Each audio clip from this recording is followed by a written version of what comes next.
I walked into my daughter's wedding proud and ready to give her away. 5 minutes later, I was back in my car, heart pounding, because her new husband leaned in, smiled, and told me, "You're a stain on this family's name." I didn't cause a scene. I didn't scream. I just walked out, quiet, dignified. And hours later, after the ceremony, after the photos, after the first dance, my phone lit up with a message from her. "Why did you ruin my wedding?" That's when I knew. They never wanted me there to begin with. What happened next was rather unexpected. I will tell you everything. First, let me thank you for your continuous support. If you love stories like this one, support us by subscribing to this channel and comment where you're watching us from. It will be great to hear from you. Now let's jump into the details of what happened. They say the father of the bride is supposed to beam with pride, to wear a quiet smile, and let his eyes glisten with unshed tears as he watches his little girl start a new chapter. And I did all of that. Or at least, I was ready to. My name's Richard, Rich to my friends, and I was ready to show up, stand tall, and hand my daughter over with grace. That morning, I'd shaved twice just to get the line of my beard right. Pressed my suit 3 times before deciding on the navy one with the subtle herringbone pattern, the same one I wore to her high school graduation. I even bought new cufflinks. Silver. Clean. Quiet. I thought I was doing everything right. But pride's a funny thing. It can get you dressed to the nines and walking into a room full of strangers, only to get gutted by a few quiet words no one else hears. The venue was stunning. A converted vineyard with exposed beams and soft, golden string lights like fireflies frozen mid-flight. I walked in alone, holding the envelope with my gift in one hand, the other hand twitching at my side like it was still supposed to be holding hers. She used to clutch my pinky finger when she was small, like it was a lifeline. I smiled at that memory. I was ready to see her. My heart was bouncing around in my chest like a kid on a trampoline. It wasn't nerves. It was joy. Straight up, chest-thumping joy. That lasted exactly 4 minutes. I had barely made it past the guest book table when he found me. David, the groom. My soon-to-be son-in-law, though I use the term now with about as much warmth as a stranger's handshake. He walked up, all polished charm and fake sincerity, and said, "Rich, hey, glad you could make it." His eyes were scanning the room even as he spoke. Then he leaned in close, lowering his voice to a level only I could hear. "Just so you know," he said, "you're a stain on this family's name. Try not to embarrass her today." I didn't blink. I didn't twitch. I just looked at him. Not up, not down. Eye to eye. Something in me twisted, like a knife in the ribs, but I didn't let it show. Instead, I did the only thing I could do in that moment. I smiled. A small, tight-lipped thing. Then I nodded once and said nothing. Not a word. I turned and walked out. No scene. No confrontation. Just a clean exit. But don't mistake silence for surrender. Out in the parking lot, the fall air hit me like a wall. Cool and dry, with that faint, sharp scent of crushed leaves underfoot. I stood there for a second, unsure whether I should get in my car or just scream into the sky. But I didn't do either. I just walked slowly toward my car, each step heavier than the last. Because walking away wasn't easy. It was the hardest damn thing I've ever done.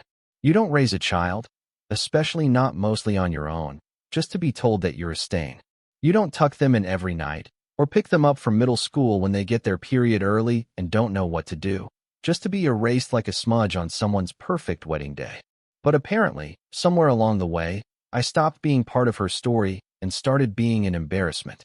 And if I was an embarrassment, then I figured I'd do her the favor of disappearing before she had to scrub me out herself. I sat in my car for a long time, staring at the steering wheel, hands frozen on my lap.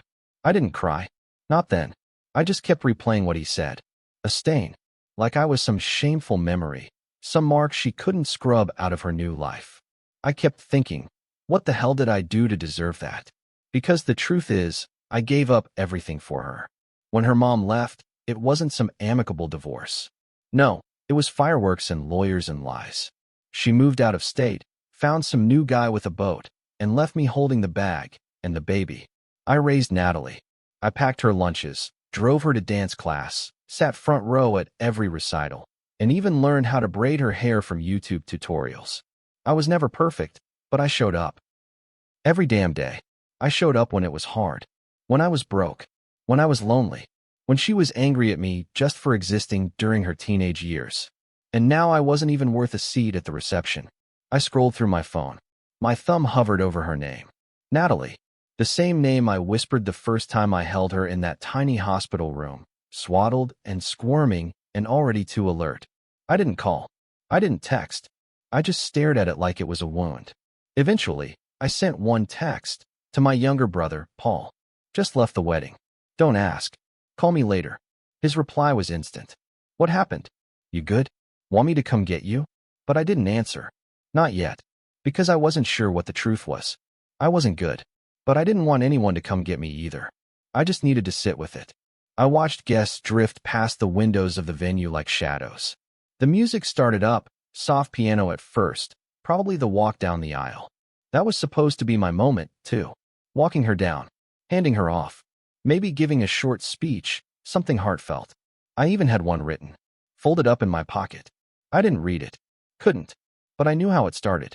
Natalie, I may not have given you everything you ever wanted in life, but I gave you everything I had. Turns out that wasn't enough. And here's the thing no one tells you about heartbreak. It doesn't always come from a breakup. Sometimes it's family. Sometimes it's the kid you swore you'd never stop loving. And sometimes it's a man you barely know looking you in the eye and telling you that your presence is the problem. I don't know how long I sat there. Long enough for the ceremony to end, for the guests to head into the reception hall, for the sun to shift a little lower in the sky. I was about to drive off. Finally, mercifully, when my phone buzzed again. A call. From my niece. Paul's daughter, Jessica. I answered, figuring maybe Paul had asked her to check in. Uncle Rich, she said, voice hushed and breathless. Where are you? I hesitated. Home. What? She lowered her voice even more. Natalie's crying. That stopped me cold. She said you just left. Everyone's asking where you are. There's like a weird tension now. Her mom's being weirdly smug, and David's acting like nothing happened. Did something happen? I didn't answer right away. My voice caught in my throat, but I forced out, she'll be fine. Let her enjoy her day. Jessica didn't buy it. She doesn't look fine, Uncle Rich. She looked hurt, confused. Something's off. I just thought you should know. And then, just before hanging up, she added quietly, I saw him pull you aside. I was watching. He said something, didn't he? I didn't confirm. I didn't deny. I just ended the call with a quiet, thanks for telling me. But inside, the storm started to brew. Because as much as I tried to stay calm, I knew this wasn't over. The drive home felt like I was floating underwater, quiet, weightless, and numb. My hands gripped the wheel, but I wasn't really there. The road stretched out like a ribbon I didn't remember choosing. I didn't put music on. No talk radio. No distractions. Just the rhythmic hum of the tires and the occasional blink of a turn signal. All I could hear were his words echoing in my head like a bad song on repeat. A stain on the family's name. The nerve. The gall. The sheer disrespect. The longer I sat with it, the more it burned. Not just for what he said, but for how easily I took it. I hated myself for smiling. For being silent. For leaving without defending myself. Without even demanding an explanation from Natalie. But the moment he said it, I felt something snap inside me. Like a string pulled too tight for too long. And in that split second, I knew exactly who I was dealing with, and who she had become. I didn't cry on the way home. That came later. The tears didn't hit until I pulled into my driveway and saw the porch light flickering, still broken after last week's storm. That dumb light. I'd meant to fix it all week, and now it just sat there blinking like a weak, half-hearted apology. Inside, the house felt too big. Empty in a way that made me feel small, like a guest in my own life. I hung up my jacket, laid the envelope with Natalie's card gently on the kitchen counter, and sat down in the living room without turning on a single light. Just me and the dark. The silence wrapped around me like a second skin. I picked up my phone. Still no message from Natalie. Still no explanation. I wasn't sure if that hurt more, or if I was grateful she hadn't tried to spin it. Instead, my phone lit up with another message, from Paul. I just heard from Jess. You okay? I didn't respond right away. I poured myself a glass of bourbon, sat back in my worn leather chair, and stared at the ceiling. I finally typed. He called me a stain on the family name. told me not to embarrass her. So I left. Paul replied instantly. What the hell? Are you serious? Dead serious. Then he called. I let it ring once, twice, before picking up. Tell me exactly what he said, Paul demanded, his voice sharp with disbelief. I repeated it, word for word. There was a long pause on the other end. That little prick, he finally muttered. You should have knocked his damn teeth in. Yeah, I said, a bitter laugh slipping out. Then what? Get dragged out in cuffs during her wedding toast. Paul sighed. No, I get it. But still, you didn't deserve that. I didn't say anything. The silence on my end said enough. Then he asked the question I hadn't been able to face yet. You think she knew? I took a long sip. That's the part one can't stop thinking about. Because deep down, I wasn't sure which would hurt more, if he blindsided her too, or if she was in on it. If she stood by him, knowing full well the kind of disrespect he'd serve me at the door. And then it hit me. Jessica had said Natalie was crying, that she looked confused, hurt. But if that was true, why hadn't I heard from her? I sat with that question for hours. Later that night, after the bourbon had loosened my thoughts but sharpened the ache, I checked social media. Not to stalk, just to scroll. But then I saw it. A post from one of the guests. A short video. Just 5 seconds. Me walking out. My back to the camera, suit crisp, posture stiff, the string lights glowing behind me like a fairy tale backdrop gone wrong. The caption read, Father of the bride walks out right before the ceremony. What happened? It had over 600 views already. A few comments. Nothing vicious yet, but people were guessing, speculating. Some said it must have been drama with the ex-wife. Others said maybe it was nerves. One person even wrote, that man looked heartbroken. They weren't wrong. Another text lit up my screen. Not from Paul, not from Jessica. From her. Natalie, why did you leave? You ruined everything. That was it. No, are you okay? No, what happened? No hesitation. Just blame. I stared at her message for a long time before answering. Ask your husband what he said to me. There was a pause, 10 minutes maybe. Then came her reply. He told me. He was protecting me. I nearly dropped the phone. Protecting her? I wanted to scream. From what? From my presence? From my face? From the man who raised her? Who gave up everything to keep a roof over her head when her mother disappeared into a new marriage and a new life. That was when the tears finally came, not out of sadness, but out of something deeper. Anger, grief, a kind of betrayal that sits in your bones like rust. I didn't reply again. I couldn't. I just stood up and paced the house, heart pounding, fists clenched. I wanted to call her, to demand answers. But what would it matter? She'd already picked a side. She already let that man speak for her. Hours passed. At some point, I fell asleep in my chair. The next morning, I woke up to more messages. This time from Jessica. Uncle Rich, you need to see this. She sent a screenshot of a group chat. Extended family. Natalie's side. People were asking why I left. Someone, likely my ex-wife, claimed I had been drinking, that I stormed off in a fit. That was the narrative being fed now. I called Jessica. Don't believe it, I said before she could even say hello. I don't, she replied quickly. But people are talking. Aunt Sarah, she said she always knew you'd make it about yourself. That one stung. I laughed bitterly. Making it about myself? I left to avoid making it about me. I left so she could have her perfect day without the stain. Jessica was quiet for a moment. Then she said something that stuck with me. I think you did the right thing, Uncle Rich. But I also think people aren't going to stop twisting it just because you walked away. She was right.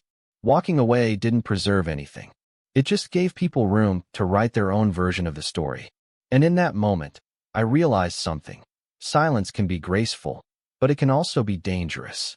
Especially in a family that's too quick to fill the gaps with gossip and too slow to ask the real questions. By the end of the day, I made a decision. I wasn't going to beg for Natalie's understanding.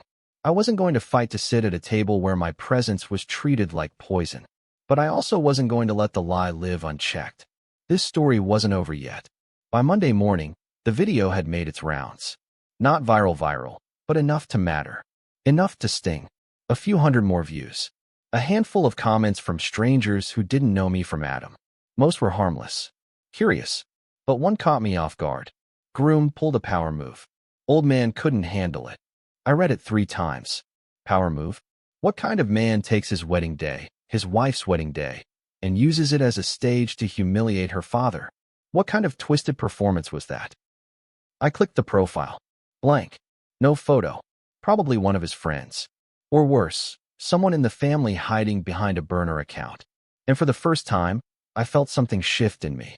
I'd spent years swallowing pride for the sake of peace. For Natalie, letting people write me off as the quiet one, the emotional one, the guy who let the divorce ruin him. But there's a line between keeping the peace and becoming the scapegoat. And that line had been trampled. I poured myself a black coffee, no sugar, not today, and sat down at the kitchen table with my phone. The house was dead quiet. I stared at Natalie's last message. He was protecting me. I read it over and over, trying to squeeze meaning from it. Protecting her from what? Me? The man who worked overtime so she could get braces? Who sold his motorcycle, my one selfish thing, so she could go on the senior trip to Italy. But then another thought crept in, slow and sour. Maybe it wasn't just about the wedding. Maybe it was years in the making. Maybe she'd started to believe the whispers, her mom's version of things. How I struggled after the divorce. How I wasn't emotionally available.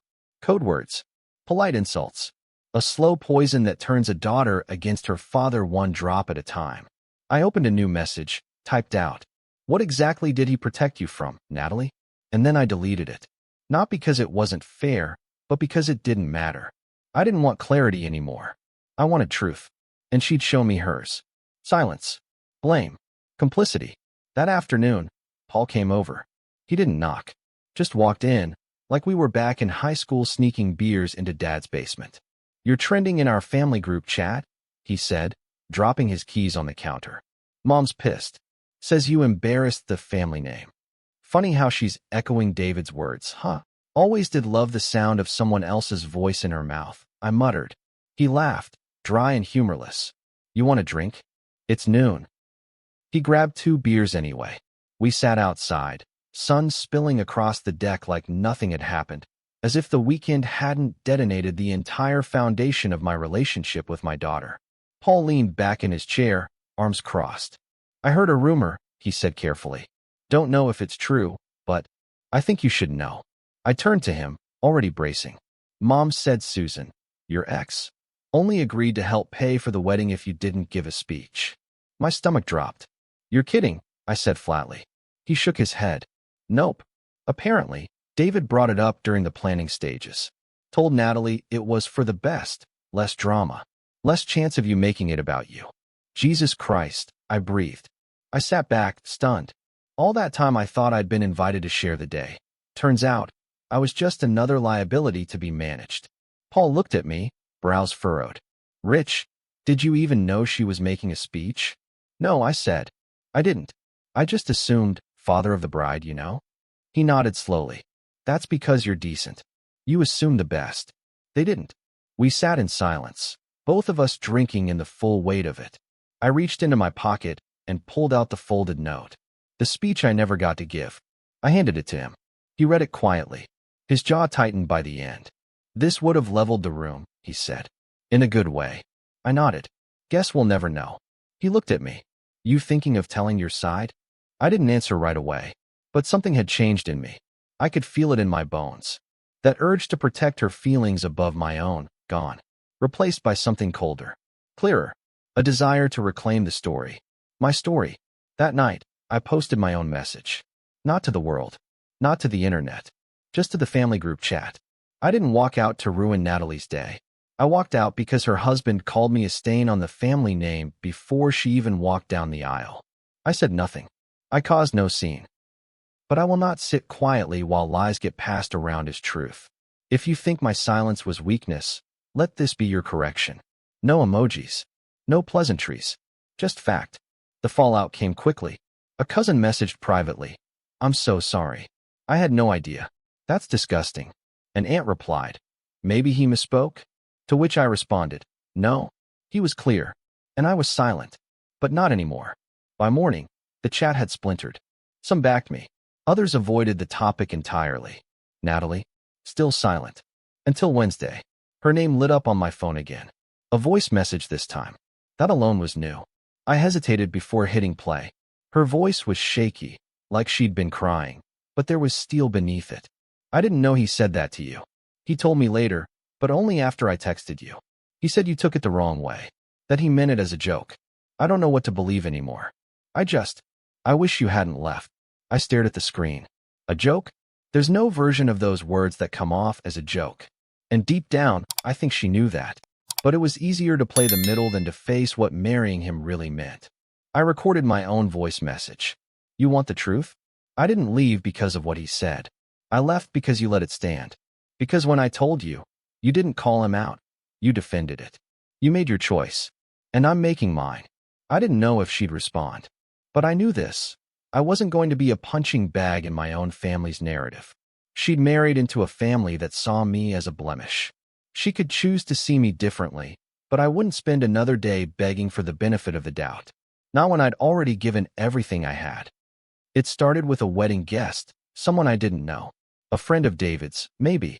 Or a +1 looking for attention. They posted a longer video on TikTok. Not just the 5 seconds of me walking out, but the minute leading up to it. You could see him lean in, his face calm, his lips moving. You couldn't hear what he said, but you could feel the tension shift. My body stiffened, jaw clenched, eyes gone hard. Then you saw me smile, just barely, and walk away like I was stepping off a battlefield. The caption read, "When the father of the bride walks out before the ceremony, there's a reason. Watch the groom's face."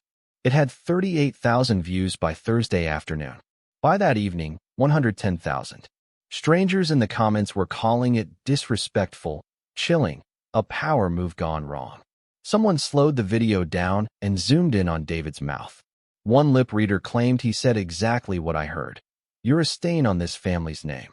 That post had over 1,000 comments alone. And suddenly, it wasn't just a family drama. It was a public spectacle. I found out from Paul. Again. "Rich," he said, barely containing himself, "you're on TikTok." My stomach dropped. "What?" He sent the link. I watched it once. Then again. And then I just sat there, stunned. Because for the first time, other people saw it too. Not just what he said, though that was still debatable in the video, but my reaction. How composed I was. How quiet. How crushed. There's something horrifying about seeing yourself like that. Not through your own eyes, but through the lens of someone else. I looked older than I felt. Smaller. Sadder. But somehow stronger too. There was dignity in the walk, even if I didn't feel it at the time. And then came Natalie. She called. Not a text. Not a voicemail. An actual call. I let it ring halfway through before answering. Her voice was tight. Controlled. "Can you help me take the video down?" No hello. No apology. Just that. I exhaled sharply, already knowing where this was going. "I didn't post it." "I know," she said. "But it's hurting people. Me. David. People at work have seen it." I paused. "What exactly do you want me to do?" "I don't know. Issue a statement? Clarify what really happened so people stop assuming things." I nearly laughed. "Oh, now the assumptions matter?" I said. "You didn't care when the family chat was saying I stormed off drunk. You didn't care when your husband told people I was emotionally unstable. But now that strangers are holding him accountable, suddenly we need clarity?" She fell silent. "I just wanted to stop," she finally said. Her voice cracked. Barely, but I caught it. "This is ruining everything." "No," I said, voice low, steady, certain. "He ruined everything." I just walked away. "You could have stayed," she said. I closed my eyes. "Don't do that. Don't put this on me. You knew how he spoke to me. You chose to marry him anyway. And when I told you, you didn't defend me. You defended him." Another long pause. Then, softer, "I didn't know how to handle it." "You handle it," I said, "by telling the truth. That's all I've ever done. You want me to help you fix your public image? Fine. But I won't lie. Not to save face. Not for anyone." We hung up not long after. No resolution. Just a truce wrapped in exhaustion. Later that night, Paul called again.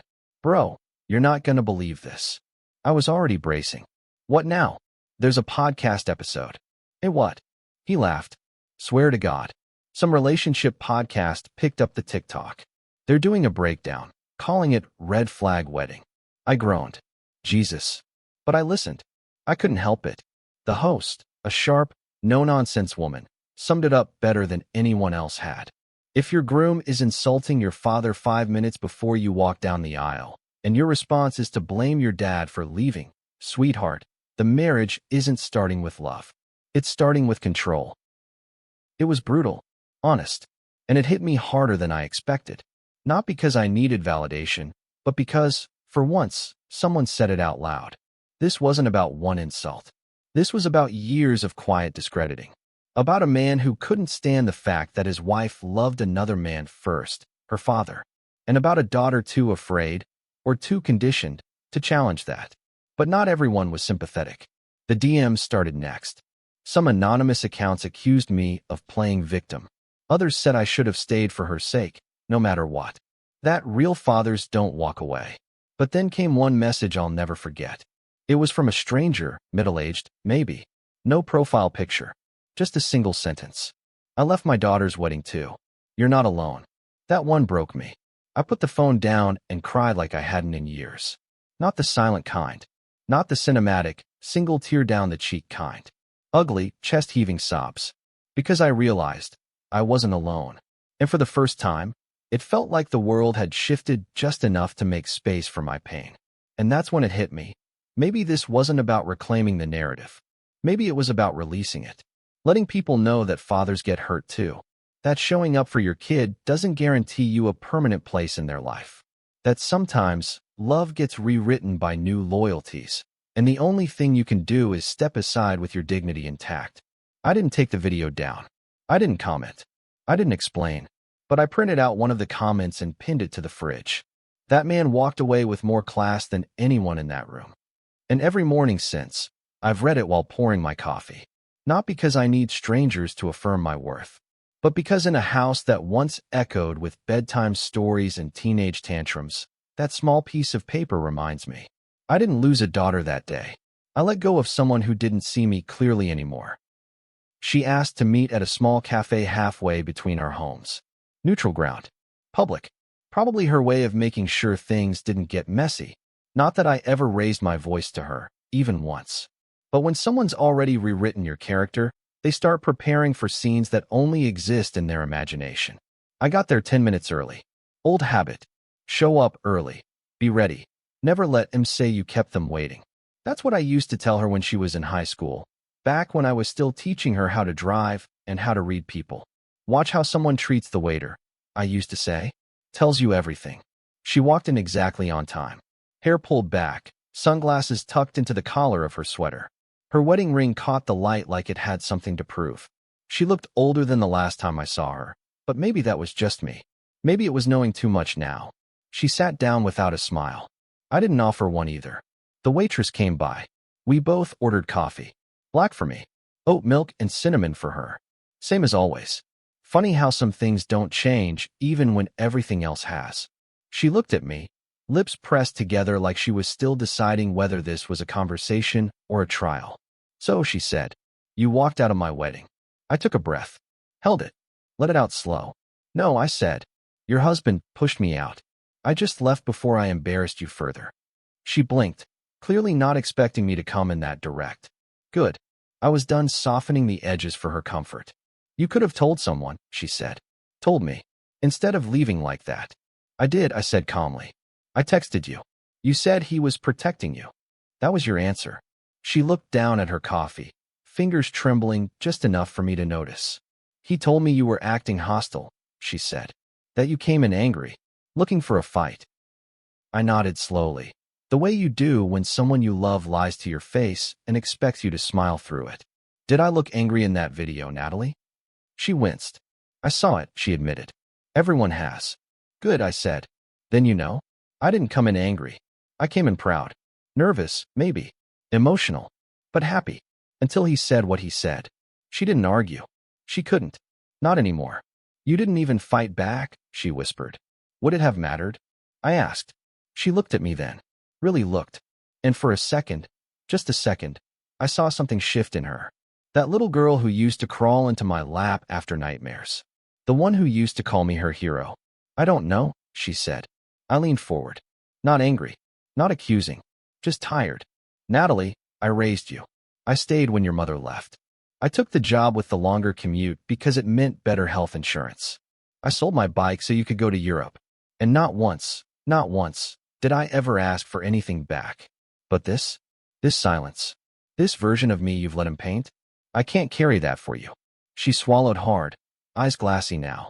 I didn't know how to defend you without starting a fight on my wedding day, she said. Then you should have ended the fight before it started, I replied. You should have told him I was off limits.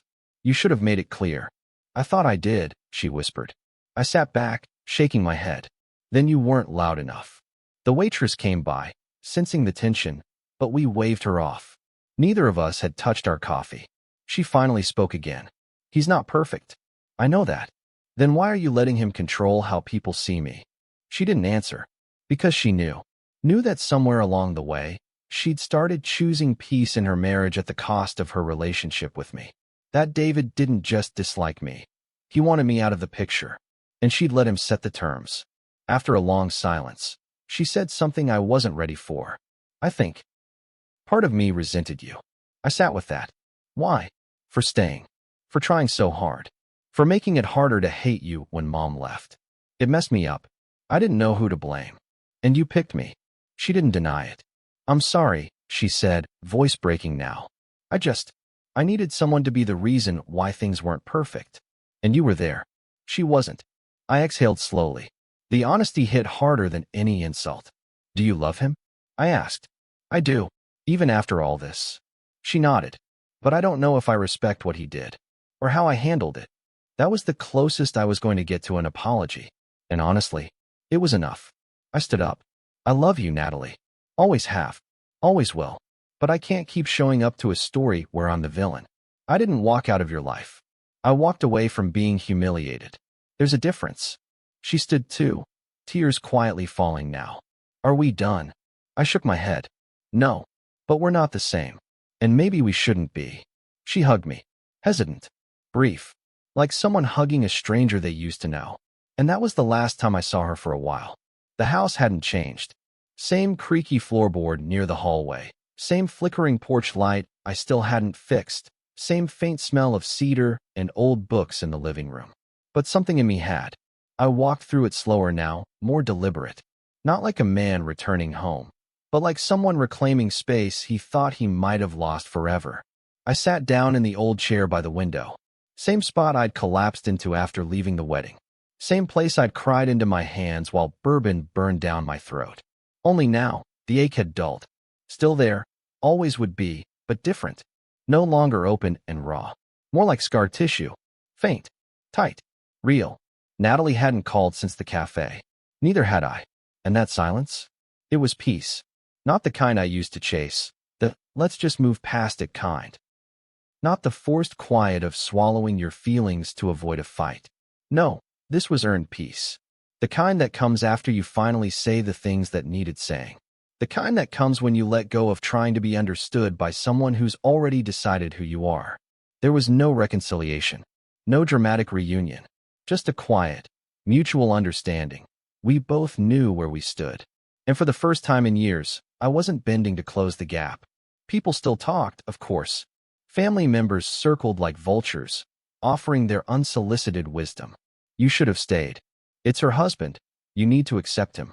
A father doesn't abandon his daughter, no matter what. But none of them had been in that room. None of them had heard those words.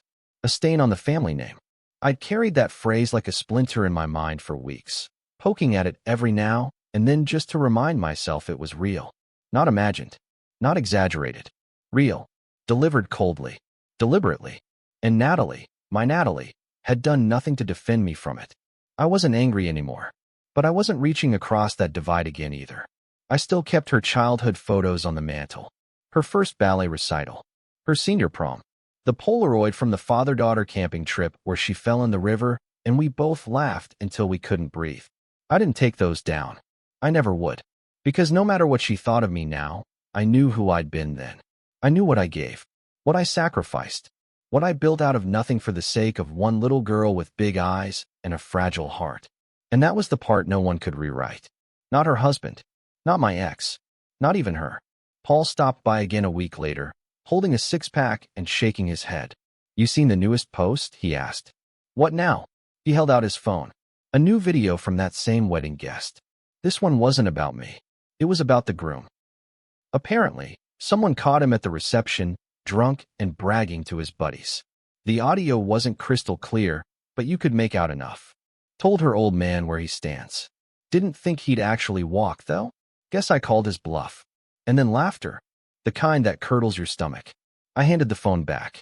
Took him less than a week to turn it into a story. Paul sat down, cracked open a beer, and looked at me. You think she knows who she married? I stared out the window, watched the wind move through the trees like invisible hands. I think she will, I said. Eventually. And I meant it. Because truth has a way of showing up. Maybe not when you want it. Maybe not loud and dramatic. But it always comes. Quiet. Patient. Inevitable. That night, I wrote Natalie a letter. Not to beg. Not to explain. Just to leave the door open, but not wide. I'll always be your father. That doesn't change. But I need you to understand something clearly. Love is not silence. Loyalty is not submission. If you ever want to talk, really talk, I'll be here. But not as your scapegoat. Not as your shame. Only as your dad. The man who raised you. Who walked away not because he stopped loving you, but because he started loving himself enough to finally stand up. I didn't mail it. Not yet. Maybe never. But it's there. On my desk. Waiting. Because part of growing up is knowing when to fight for something and when to walk away without burning it down. Natalie made her vows that day. Vows to a man who saw me as a blemish. And maybe that's her journey to take. Maybe she'll see through him one day. Maybe she won't. But I made my own vow too. I vowed that day, standing in the parking lot with tears in my eyes and my heart cracked clean down the center, that I would never again allow anyone, family or not, to humiliate me under the guise of doing what's best. And I kept that vow. I walked out of that wedding with my dignity. And I never looked back. Sometimes the hardest walk you'll ever take is the one that leads away from someone you love. But self-respect isn't selfish, it's survival. Have you ever been pushed to the edge by the very people you showed up for? Tell me your story in the comments. Someone out there needs to hear it.